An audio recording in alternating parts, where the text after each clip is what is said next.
ओम गणेशाय नमः। ओम गणेशाय नमः। शिव महापुराण। शिव पुराण। हे भोलेनाथ, दुनिया में शांति के लिए ये युद्ध ना हो, क्योंकि 1000 लोग वहाँ मर रहे हैं प्रभु। बोलते हैं, सब कोई बोलते हैं कि आपसे जो भी मांगा जाए आप पूरा कर देते हो प्रभु। आप कृपया युद्ध शांत कर दें, सारी दुनिया में अमन शांति रहे, सब कोई आराम से रहे प्रभु।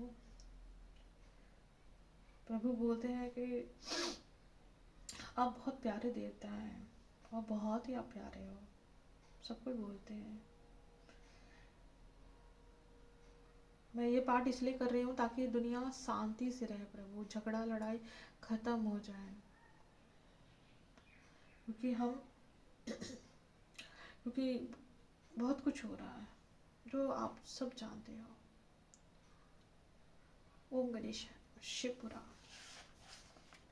शिवपुरा अध्याय 4।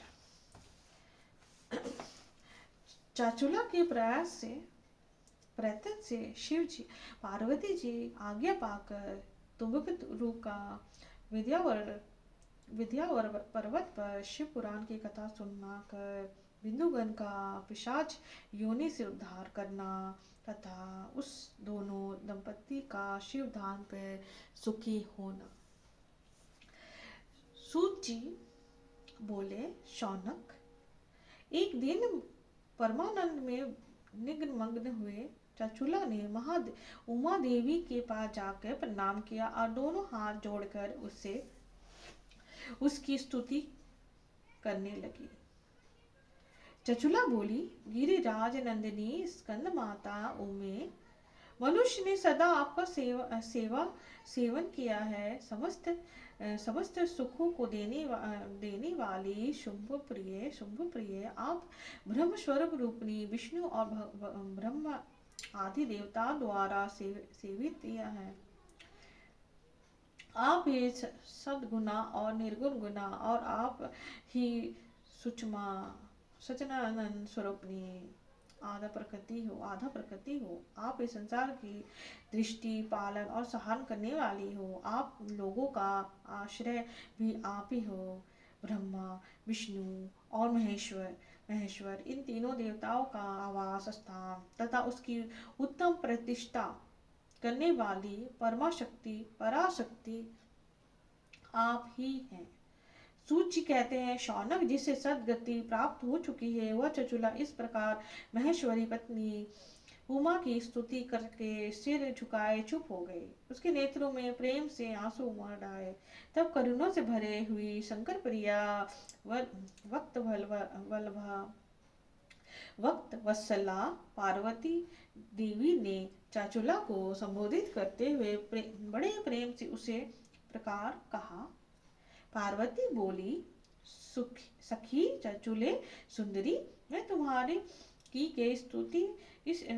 गई इस स्तुति से प्रसन्न हूँ। बोलो, क्या वर मांगती हो? तुम्हारे लिए मुझे कुछ भी दय नहीं है। चचुला बोली, निष्पाप गिरिराज कुमारी, मेरा पति बिंदुगण इस समय कहाँ है? उसका कैसी गति हुई है या मैं नहीं जानती। कल्याण में दीन वल्लभे, मैं अपने उस पति देव से जिस प्रकार संयुक्त हो चुकी हूँ वैसे ही उपाय कीजिए महेश्वरी महादेवी। मेरे पति एक शूद्र जातीय वैश्या के प्रति आश्रित थे और पाप में डूबे रहते थे। उसकी मृत्यु मुझसे पहले हो गई थी। ना जाने वह किस गति को प्राप्त हुए। गिरिराज बोली, बेटी, तुम्हारा बिंदुगण नाम वाला पति बड़ा पापी था। उसका अंतकरण बड़ा ही दूषित था। वैश्य का उपभोग करने वाला वह महागूढ़ बनने के बाद नरक में पड़ा। अनगिनत वर्षों तक नरक में नाना प्रकार से दुख भोग कर वह पापात्मा अपने शेष पापों को भोगने के लिए विद्यावर पर्वत पर पिशाच हुआ है। इस समय वह पिशाच अवस्था में है और नाना प्रकार के कलेश उठा रहा है। वह दुष्ट वही वायु पीकर रहता और सदा इस प्रकार से कष्ट सहता था। सूत जी बोले, शौनक, गौरा देवी की यह बात सुनकर उत्तम व्रत का पालन करने वाला चंचुला उस समय पति के महान दुख से दुखी हो गई। फिर मन को स्थिर करके ब्राह्मण पत्नी ने व्यथित हृदय से महेश्वरी को प्रणाम करके पुनः पूछा। चचुला बोली, महेश्वरी महादेवी, मुझ पर कृपा कीजिए और दूषित कर्म करने वाले मेरे उस दुष्ट पति का अब उद्धार कर दीजिए। देवी, कुटिल बुद्धि वाले वाले मेरे मेरे मेरे इस पापा पाप आत्मा पति को किस उपाय से उत्तम गति प्राप्त हो सकती है, यह शीघ्र बताइए। आपको नमस्कार है। पार्वती जी ने कहा कि तुम्हारा पति यदि शिव पुराण की पुण्यमय उत्तम कथा सुने तो सारी दुर्गति को पार करके करके वह उत्तम गति को भागी हो जाएगा। अमृत के समान मधुर अक्षरों से युक्त गौरा देवी का यह वचन सुनकर आदर पूर्वक सुनकर चचुला हाथ जोड़कर मस्तक झुकाकर उन्हें बार बार प्रणाम किया और अपने पति के समस्त पापों को शुद्ध तथा उस उत्तम गति की प्राप्ति के लिए पार्वती जी ने पार्वती जी से वह प्रार्थना की कि मेरे पति का शिव पुराण सुनने की व्यवस्था होनी चाहिए।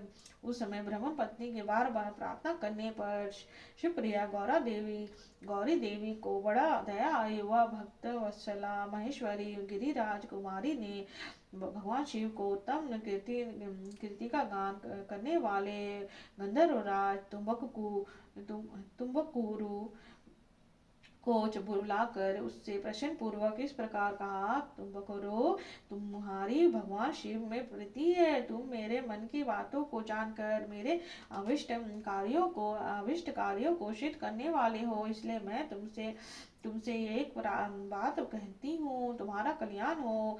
तुम मेरे उस सखी के साथ शीघ्र ही विंध्य पर्वत पर जाओ और वहाँ एक महाघोर भयानक पिशाच रहता है, उसे विस्तार तुम आराम से ही सुनो। मैं तुमसे प्रसन्नता पूर्वक सब पर कुछ बताती हूँ। पूर्व जन्म वह पिशाच बिंदुगण नमंदा मेरे इस सखी चचुला का पति था, परंतु वह दुष्ट वेश्यागामी हो गया।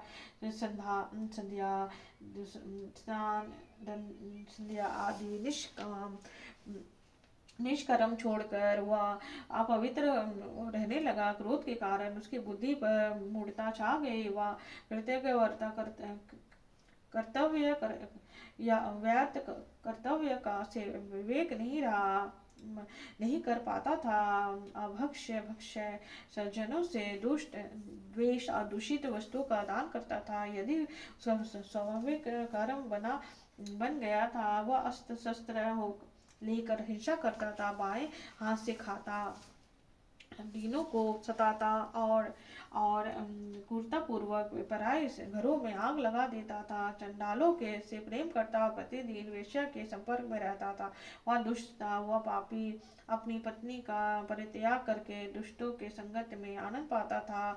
वह मृत्यु उपरांत दुराचार में फंसा रहा। फिर अंतकाल में आने पर उसकी मृत्यु हो गई। वह पापियों के भोग स्थान और घोर पूरी में गया और वहाँ बहुत से नरकों का उपभोग करके वह दुष्ट आत्मा जीव इस समय विंध्य पर्वत पर पिशाच बना हुआ है।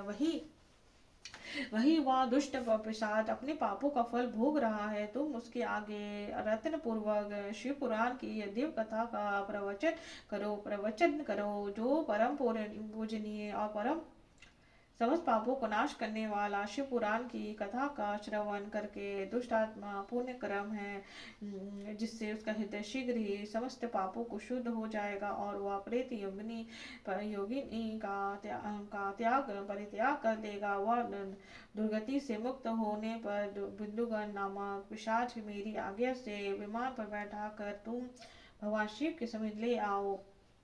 सूत जी बोले, शौनक, महेश्वरी उमा के इस प्रकार आदेश देने पर गंधर्वराज तुम्बकु मन ही मन बड़े परेशान। उन्होंने अपने भाग्य की सराहना की। तत्पश्चात उससे पिशाच की सती की सती साध्वी पत्नी चंचुला के साथ विमान पर बैठाकर नारद के प्रिय मित्र त्र्यंबक ने वेग पूर्वक विंध्याचल पर्वत पर गए। वहां वह पिशाच रहता था। वह उन्होंने उस पिशाच को देखा। वह शरीर विशाल था, टोड़ी बहुत बड़ी थी। वह बड़ा हंसता, कभी रोता, कभी उछलता था। उसकी आकृति बड़ा विकराल थी। भगवान शिव की उत्तम कृति का गान करने वाले महाबली त्रिपुर ने उसे अत्यंत अत्यंत भयानक पिशाच की पाशों द्वारा बांध दिया। तुरंत तुमको ने शिव पुराण की कथा का वाचने का निश्चय करने वाले महाउत्सव युक्त स्थान और मंडप आदि की रचना के इतने में संपूर्ण लोकों में बड़े वेग से यह प्रचार हो गया कि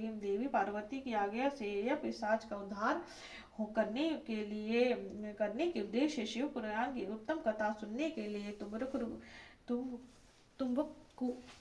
तुम्बकुरु महर्षा विद्यावर पर्वत पर गए हैं।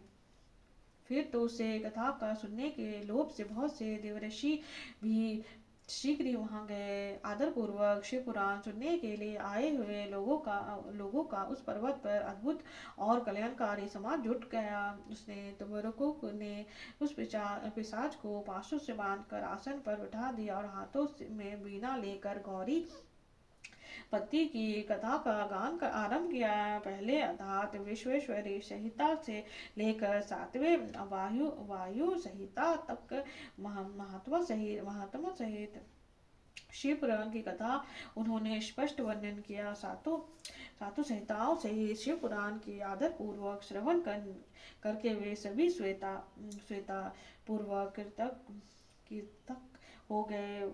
उसे उस परम पूजमय शिव पुराण की सुनकर उस पिशाच ने अपने सारे पापों को धोकर उस पौशाचिक शरीर को त्याग दिया। फिर तो शीघ्र ही उसका रूप देव हो गया। अंक कालीन गौरवन हो गया। शरीर पर श्वेत वस्त्र सब इस प्रकार से पुरुष पोषित चित्त आभूषण उसके अंगों से उदासित करने लगे। वह त्रिनेत्र चंद्रलेख रूप हो गया। इस प्रकार देवधारी होकर श्रीमान बिंदुकर अपने प्राण वल्लभ चंचुला के साथ स्वर्ग भी पार्वती वल्लभ भगवान शिव का गुणगान करने लगा। उसकी स्त्री को इस प्रकार देव रूप से सुशोभित देख कर वे सभी देवऋषि बड़े विस्मित हो गए। उसका चित्त परमानंद से परिपूर्ण हो गया। भगवान महेश्वर का वह अद्भुत चरित्र सुनकर वे सभी श्वेता परम कृतज्ञ हो गए तथा प्रेम पूर्वक शिव पुराण का यशोगान करते हुए अपने अपने धाम को चल गए। देव रूपधारी श्रीमान विंदुगण भी सुंदर विमान पर अपनी प्रियतमा के पास बैठ कर सुख पूर्वक आकाश में स्थित हो बड़ी शोभा पाने लगा। दुरांतर महेश्वर के सुंदर एवं मनोहर गुणों का गान करता हुआ वह अपने प्रियतमा तथा तुमरुकु के साथ शीघ्र ही शिव धाम में जा पहुंचा। वहां भगवान महेश्वर तथा पार्वती पति ने प्रसन्नता पूर्वक बिंदुगण का बड़ा सत्कार किया और उसे अपने पार्षद बना दिया। उसकी पत्नी चंचुला पार्वती जी की सखी हो गई और उस घृतिभूत ज्योति स्वरूप परमानंद में सनातन धर्म में अविचल निवास पाकर वे दोनों दंपति परम सुखी हो गए। इति शिव पुराण अध्याय